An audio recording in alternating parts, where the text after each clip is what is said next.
So, like many of my generation, I got attracted to stock market to make quick money. Early 90s was a period where you buy in the morning, sell in the evening, and take money home. Uh, Good things don't last, and especially greedy good things don't last. So I lost a lot of money. Then someone was nice enough to give me an advice, a Dagladhari Kaka on Dalal Street. Really? कि बेटा दलाल street में लक्ष्मी माता का पूजन हम साल में एक बार दिवाली को करते हैं, बट सरस्वती माता का पूजन रोज करना पड़ता है, तब जाके लक्ष्मी माता प्रसन्न होती है. It was a very nice way of him to tell me that you need to do research, you need to get education, and that learning has stayed with me forever. Absolutely. But there have been times, Nilesh, and you have confessed this on record, that you have lost money as well, especially during the dot-com bubble. What did that teach you at the time? Can you tell us a little bit more about why you decided to put the money in those stocks and how you felt? So again, those were the early days of my investment career in equity market. And instead of doing appropriate research with the benefit of hindsight, we got swayed by headlines, we got swayed by what was happening. When a legendary Australian person invested in a company in India, you just got swayed by that. Okay, if this big man is investing, this company must be good. We ignored our own basic research and was kind of swayed by the momentum. So the biggest learning, and again, someone else taught me this, one of my investor actually, कि नीलेश भाई वो सारी गलती आप मत करिए जो मैं खुद कर सकता हूँ. When I am giving money to a professional fund manager, I expect them to do their due diligence.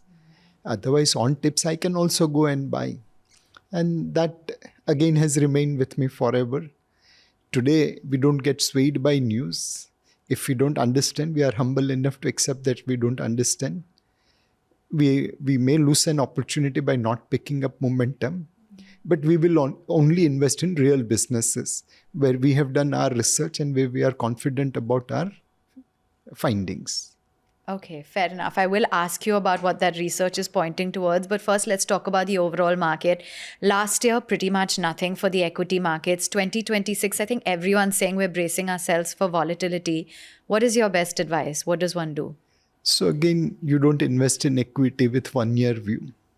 Number two, this market also is good enough market for investor.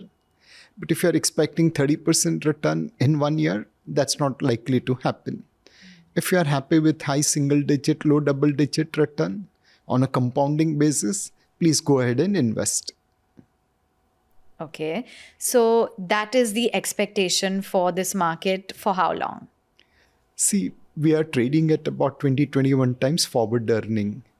Is it likely to be rated upwards? Looks unlikely.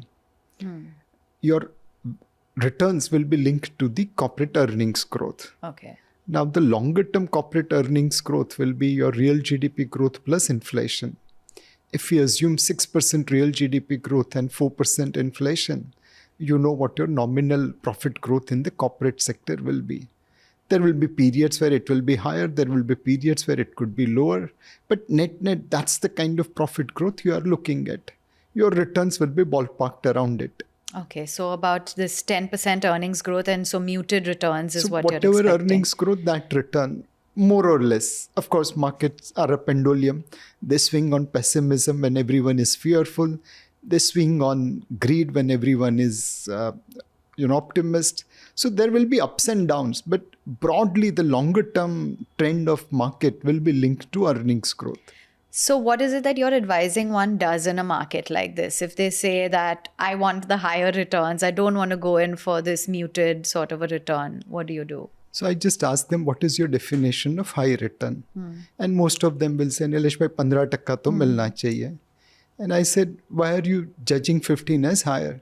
He said, Nilesh bhai, pehle to milta tha na. I said, but pehle inflation 10% tha, aapko 5% hi milta tha. Now inflation is 4%, uske upar 5% real return add kar do. Now what number should be high?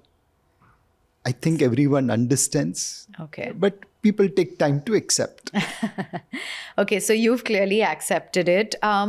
The US tariff was a big, trade deal was a big headline. And you've said that it was, even the tariffs that happened prior to that was a blessing in disguise. Just tell me a little bit about what headlines have stood out to you globally and what it means for India. So one, what I'll be watching carefully, will investors take money out of America? Global investors have put more than $30 trillion in US. US dollar is down 12% year to date. It's roughly a loss of $3.6 trillion. Almost 3-4 times more than what global investors have invested in India.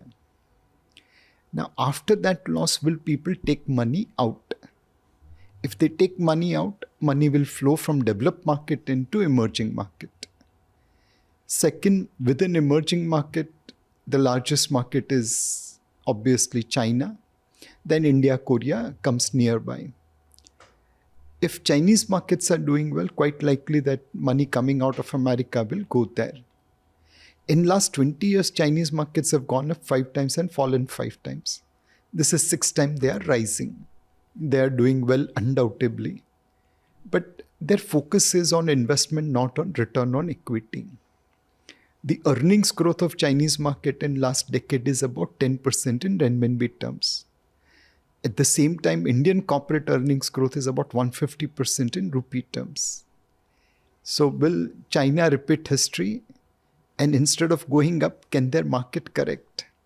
If that happens, then the flow of money coming out of America could go to other emerging markets, including India. So these are the 2 global developments. Money coming out of US, second Chinese market repeating history. Boom, India will be beneficiary. Investment in securities market are subject to market risks. Read all the related documents carefully before investing.